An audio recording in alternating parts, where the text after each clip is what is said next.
So obviously SKF has a fantastic value quantification program.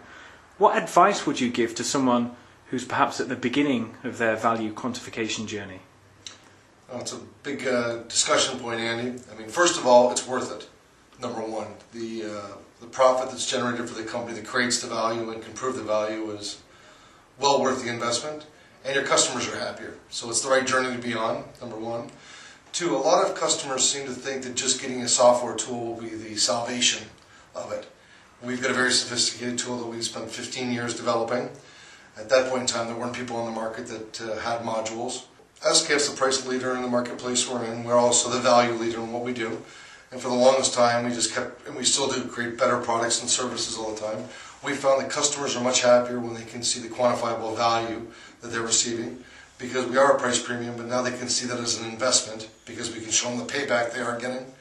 In the marketplaces that we're in, they're very price competitive, and we want to make sure the customers understand that we're the lowest cost provider, which is different than the lowest price. So they might have to pay more for a product or service, but it takes cost out of their business.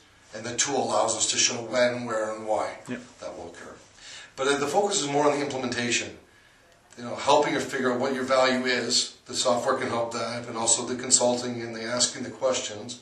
And then from there, it becomes down to the implementation. And for us, I think one of the big steps that we took to get the buy-in in the marketplace from our own people and our customers was putting somebody full-time in charge of it. If your company creates value and you want to present that value, you need somebody that's going to drive that internally and externally. So your communications are talking about value. Your new product offerings are value differentiated. Your salespeople are trained on value. You're paying people on value created, not just revenue, but profitability and value. And somebody's always there challenging internally and externally and explaining that value proposition to customers.